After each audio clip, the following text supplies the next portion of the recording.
Jin-Woo was positive that the elixir of life could cure his mother's eternal slumber, and although he didn't have any of the ingredients currently, he was certain that it was inside the Demon King's castle. However, he knew that it was suicide to enter the castle with his current strength, so he told himself that he needed to level up and get stronger. Jin-Ho was surprised when Jin-Woo suddenly agreed to his offer. However, he was even more surprised when Jin-Woo demanded that only the two of them would be doing the raids. He was troubled, as they needed 8 members at minimum, but Jin-Woo declared that they would hire people to meet the quota similar to Wang Dongsuk. Jin-Ho thought it was too risky, but Jin-Woo explained that it would be more convincing for his father if they were successful in 19 raids without any casualties. Jin-Ho understood this, so he agreed to arrange for the remaining members and the gates. At the same time, while Cha Hae-in was training inside the track and field stadium, she noticed that someone was spying on her. It was an employee of Yujin Construction who wanted to recruit her for their guild. Meanwhile, Jin-Ho's father explained how much the gates had changed the world and everyone's lives at a rapid pace. He also explained that the resources from the dungeons had been necessary for infrastructure, and although the Hunters Association oversees the auctions of gates and deals with the dungeon breaks, the real entities in control were the 5 biggest guilds in the country, which were the Hunters Guild, White Tiger Guild, Reaper Guild, Fame Guild, and Knights Guild, as they monopolized dungeon-related profits. However, he wasn't willing to let them continue controlling all the resources from the dungeons, but they could only change this once they established a guild, so it was crucial for their plan. Jin-Ho knew the importance of establishing their own guild, but he was also aware of the risk involved in recruiting an S-rank as their business partner, so he didn't want to rely on this method. After finishing his daily quest, Jin-Woo hoped he could activate the secret quest and gain rewards as valuable as the key to the Demon Castle. However, it didn't work like he wanted, so he could just hope that the random loot box would at least give him a key to the normal instance dungeon.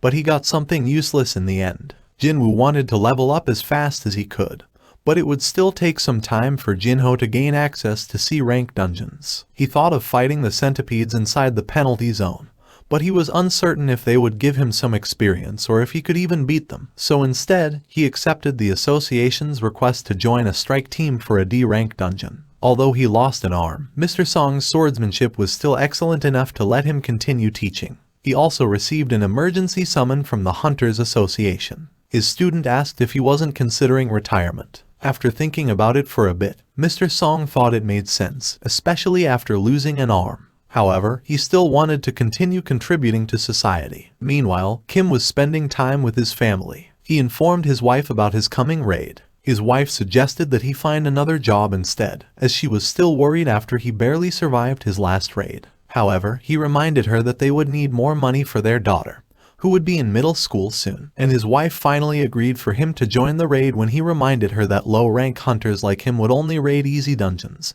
and the previous raid was just an exception. She reminded him to be careful, and when his daughter asked if he was strong, he confidently affirmed, saying that he could even beat scary monsters. Meanwhile, Baek Yoon-ho was upset that Choi Jong-in pushed the annoying public interviews on him. However, he explained that Chairman Go requested a talented hunter dedicated to his job, so he thought it didn't sound like him, and Yoon-ho matched the description instead. Baek Yoon-ho thought it made sense, so he let it slide and asked for their real topic. Choi Jong-in explained that Yujin Construction was preparing to establish their own guild and was poaching their members, but Baek Yoon-ho had been aware of this long ago, so he asked Choi Jong-in to stop wasting his time and explained why he had asked him to come. At the same time, Joo-hee's mother called her to ask her to quit being a hunter and return home. Although she knew that Joo-hee was a B rank, she thought she would just get in the way of the other hunters. Joo-hee got upset. She was tired of how her mother was telling her how to live her life. She wanted to make her own decisions, and she decided to give it another try after thinking about Jin-Woo. Then she also received an emergency summon from the Hunters Association.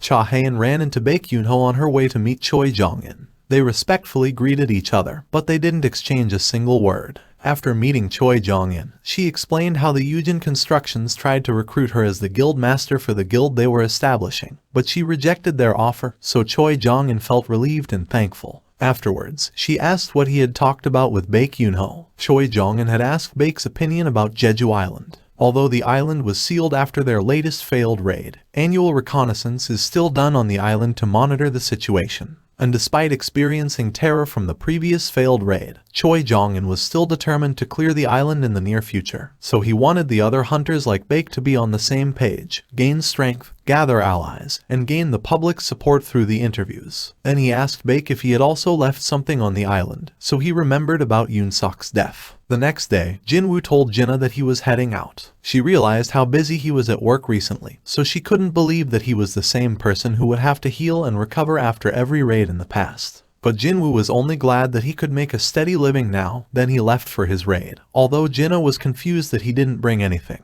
Although Mr. Song was a skilled swordsman and martial artist, he wasn't lucky enough to awaken to a physical power, so the martial arts and swordsmanship he mastered for decades were pretty much useless inside the dungeons. However, he was certain that there was a reason he awakened as a magic user instead. At the same time, Mr. Song saw Jin-Woo, although he had barely recognized him as he wasn't the gentle-looking boy he used to be, and he asked how he had changed so much in just a few months. He also asked how he still had his severed leg. Jin-Woo replied that it was back when he woke up at the hospital, so Mr. Song just concluded that there was a high-ranking healer among the hunters who had rescued him, and he was glad that Jin-Woo was fully healed. Jin-Woo was saddened that it wasn't the same for Mr. Song, but Mr. Song didn't mind it, and he was just glad to see Jin-Woo doing well. Afterwards, they found out that both of them came after the emergency summon from the Hunters Association. They were happy to see Juhi.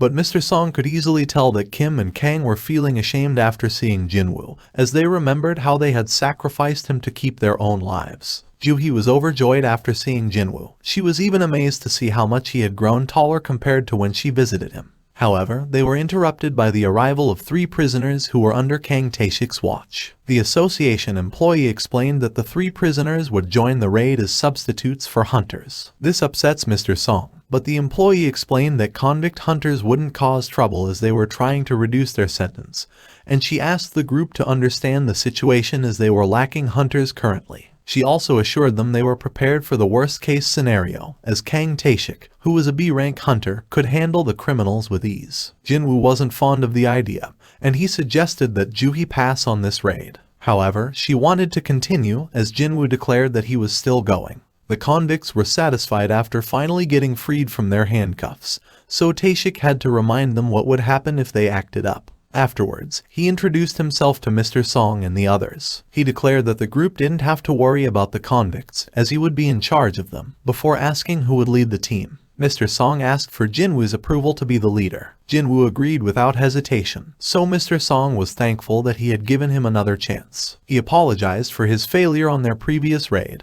but he thanked Jin-Woo, as the 6 of them survived all thanks to him. He also asked for Kim's approval, who asked him to go on ahead. While watching the group, Tae-shik seemed to recognize Jin-Woo, but they proceeded to enter the gate when Mr. Song informed him that he would lead the team. Thank you all for watching. Don't forget to drop a like if you enjoy this video, and please subscribe so you won't miss the next part. And just comment down any anime you want to see in this channel.